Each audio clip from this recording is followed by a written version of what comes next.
Magmula sa kabila, umikot or nag-U-turn itong clearing operation. Dito sa kabila, maliliit yung yung slot parking.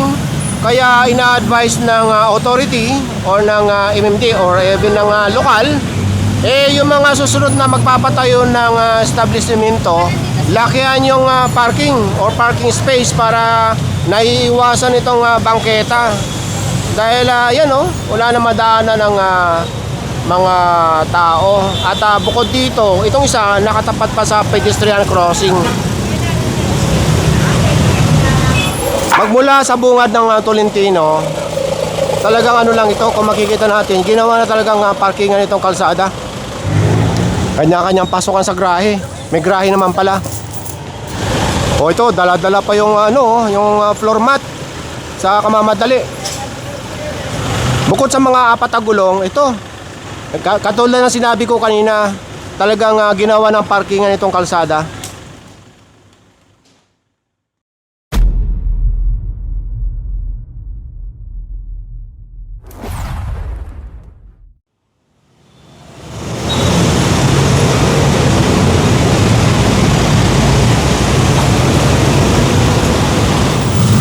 Ayan lang yung EDSA.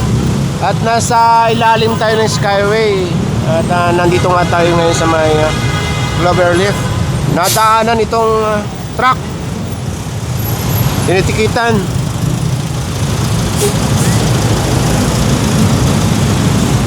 Hindi pa tayo nakakalayo sa EDSA. Ayan pa lang yung Ayala Cloverleaf. Tinawid lang yung kabila dahil mayroong nakapark mismo sa may bangketa, nakapatong. At inikutan na ng tow truck. Mahahatak yung tatlo.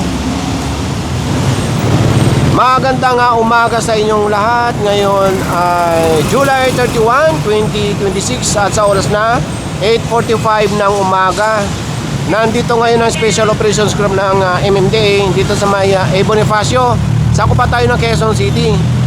At magmula dito sa Quezon City ang clearing operation hanggang sa may Caloocan City.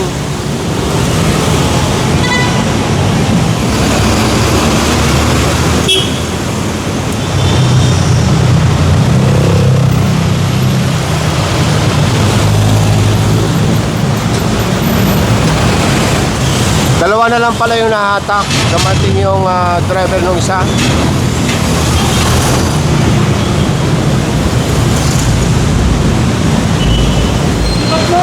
So itong kuwit na ito, yung pakanan niya na yung bangketa. So lampas ito mga ito, lampas. Kaya tinitikita na. Pati ito mga motor.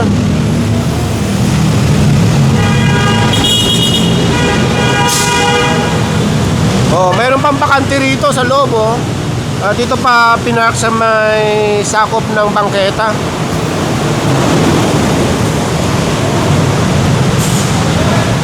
No, tingnan nyo. Harang na harang.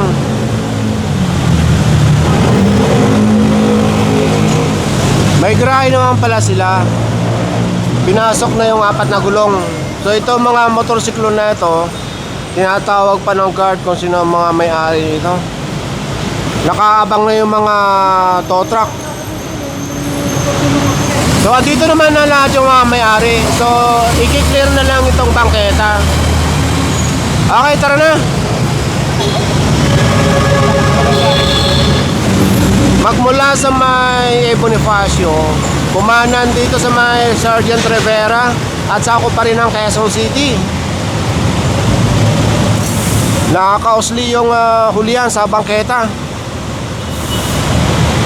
So dapat sila naka-horizontal yung pagpapark para hindi lumabas yung hulihan dito. So mahahatak na yata. Dahil hanggang sa mga oras na ito, wala pa yung may-ari. Mayroon ding tinitikitan doon. Sandali, tingnan nga natin. Baka paggawaan ito dahil bukod sa bangketa, may mga nakapark pa dito sa kalsada. Paggawaan ng mga sasakyan to.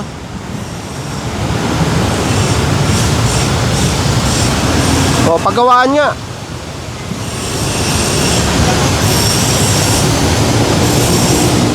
Ayon sa documentary ng clearing operation at ayon na rin kay Sir Gab, wala namang problema maghanap buhay. Huwag lang isasama itong bangketa sa kalsada.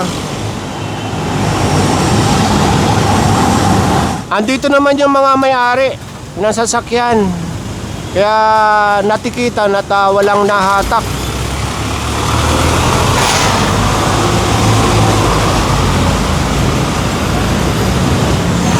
O yan o, iniwasan na o.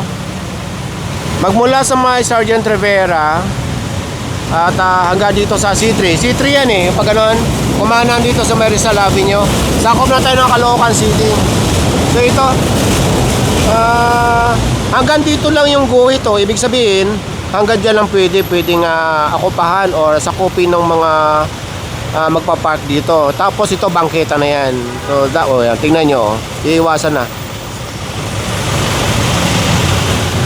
O ayan, masipa paano, mayroon ng madadaanan, wag lang talaga totally naharangan yung bangketa.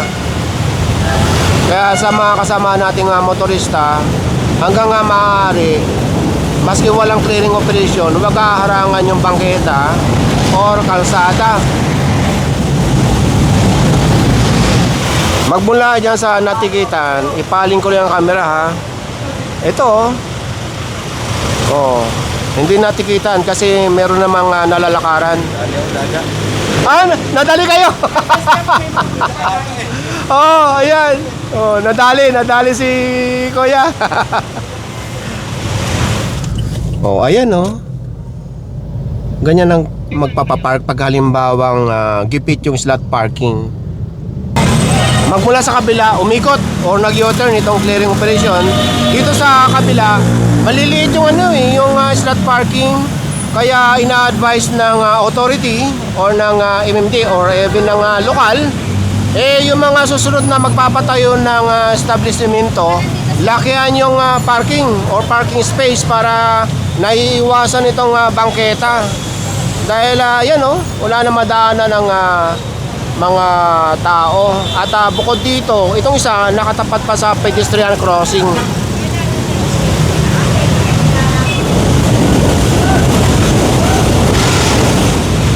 So yung iba naman, nandito yung may-ari. Hi Kuya, hi Sir. So ito, pagsasabihan na raw nila na iwasang harangan yung bangketa.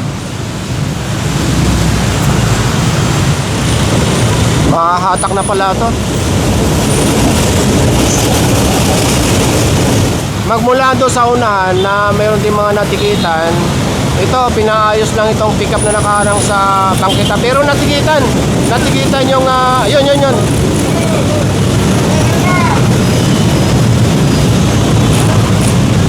Harang na harang kasi. Oh, hello, good morning. Naharangan talaga itong bangketa. Tingnan nyo mahaba itong pickup eh. Para namin, okay na.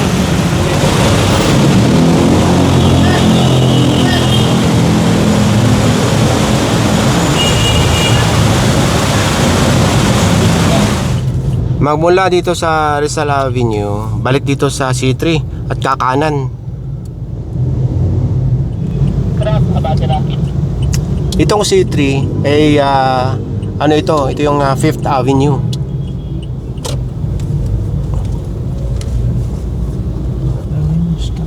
So ito, pagmula dyan sa may Skyway, magko-connect yan doon sa connector. Yung ina-update natin mga project ayan ang connector Namimiss ko na yung update natin sa mga mga infra. Abangan nyo yung sa may Calax, mag-update tayo sa Calax. Ito, titikitan daw itong naka-park mismo sa kalsada at nakapatok pa sa bike lane o naharangan itong bike lane. Naka-hazard naman, pero ayan, andyan na yung driver, nakasigarilyo pa. Nandito pa rin tayo sa C3. Kakanan dito sa aalamin natin kung anong kalye ito. Antayin natin dito sa ating Google Map. Ito. Mabini. At sako pa rin tayo ng Caloocan. Pagpasok natin sa Mabini, may ginagawa ng construction dito, makipot na. Tapos pinaradahan pa ng isang sasakyan dito. So andito naman na yung may-ari, pero matitigitan ito. So after matikitan, paalisin na lang ito dito para hindi nagkokos ang traffic. Ang labas pala nitong Mabini sa may sangang daan. Oh, kakaliwa daw sa Samson Road. Pagka nandito sa may sangang daan or sa may Samson Road, ito, mayroong kalye dito na inireklamo regarding sa mga illegal parking. Pero masikip itong daan. Ano ba ito ha? Pakita ko sa inyo ha. Kung anong barangay. Ayan, Julian Felipe.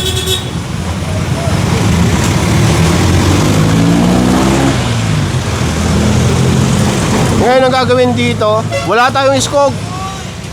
Ngayon ang gagawin dito, pagka may hahatakin, isa-isang tatawagin yung tow truck.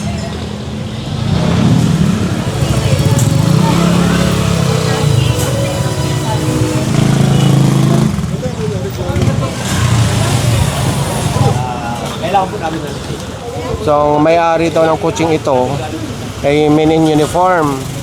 Ito, mayroon pang sariling barikada rito.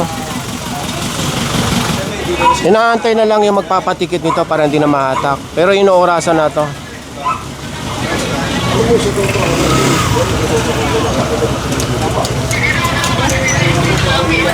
So ito na pala si madam. Ito na yung may lisensya. So magpapatikit na para hindi na mahatak.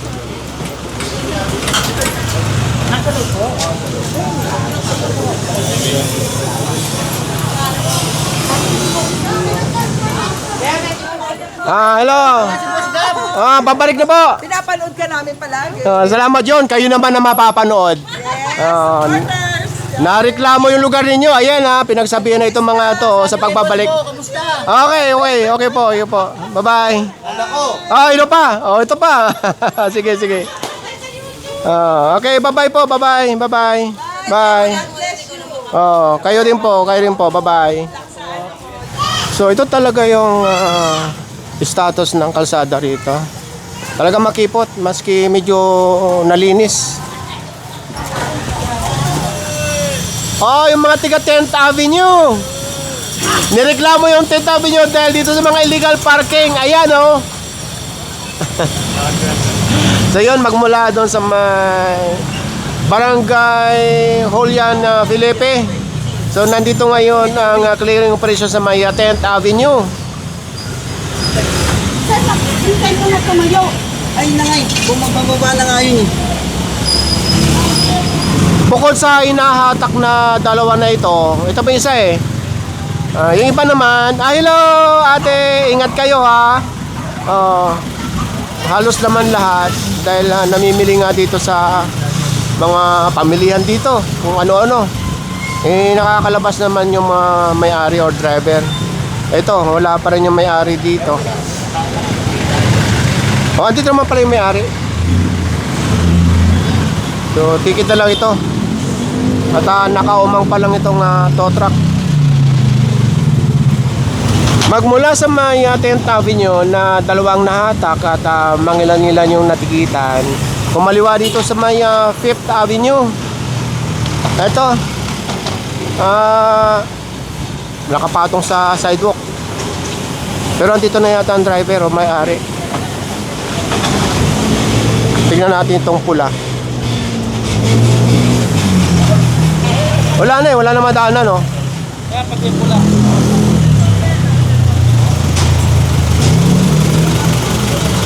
Wala pa, hindi pa lumalabas yung may-ari nito. Ito, may no parking Pero ayon sa enforcer, hindi naman daw legit itong no parking sign na yan or yung signage na yan. Malamang ayon sa enforcer, ginawa ito nung tapat ng may-ari na siya lang ang pwedeng mag-park dito, walang ibang makakapark.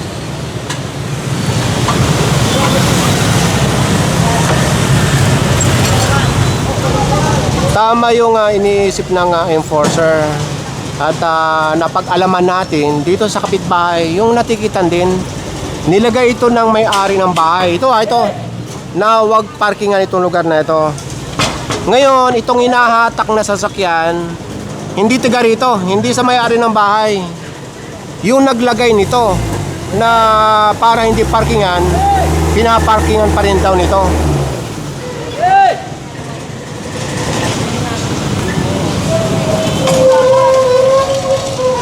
Hello! Oh, tingnan mo, ang taas oh. Shoutout sa'yo! Hello! Mga sumusuporta sa clearing operation.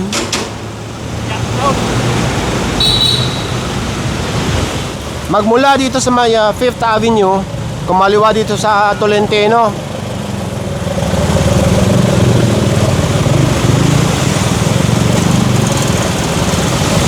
Marami dito sa Tolentino.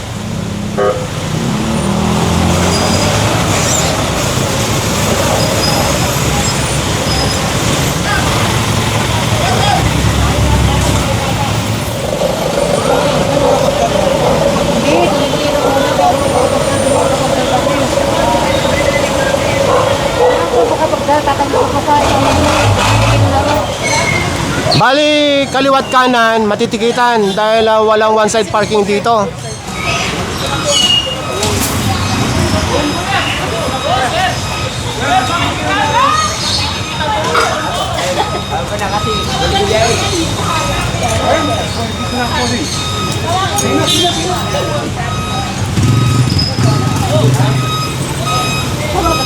Marami nga dito.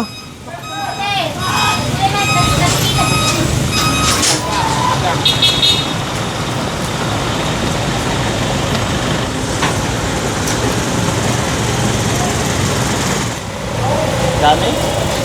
Kulang yung touring.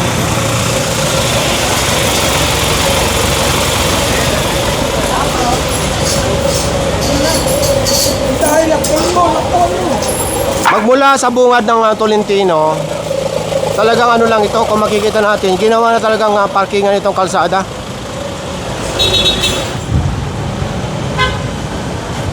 Ano nga bang kanto ito? San Diego, saka Tolentino. Nasa Caloocan pa rin tayo.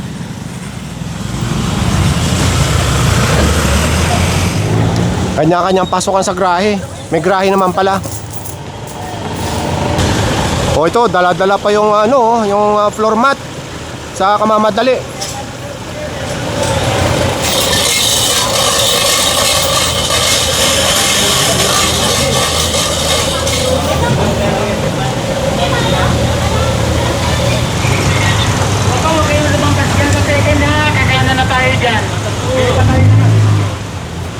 Bukod sa mga apat na gulong, ito, katulad ng sinabi ko kanina, talagang ginawa ng parkingan itong kalsada.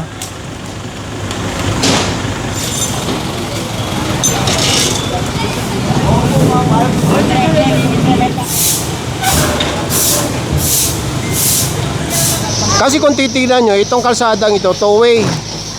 Ngayon, kung may nakaparking dyan, kabilaan, so hirap ng magsalubungan. Pero kung ikukumpara natin kanina, pagpasok natin, tignan nyo naman yung resulta. O, yan o. May kalsada pala.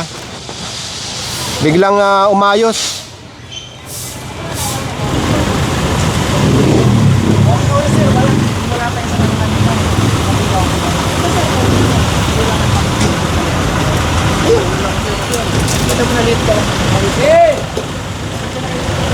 Sino mo na yung tali yan?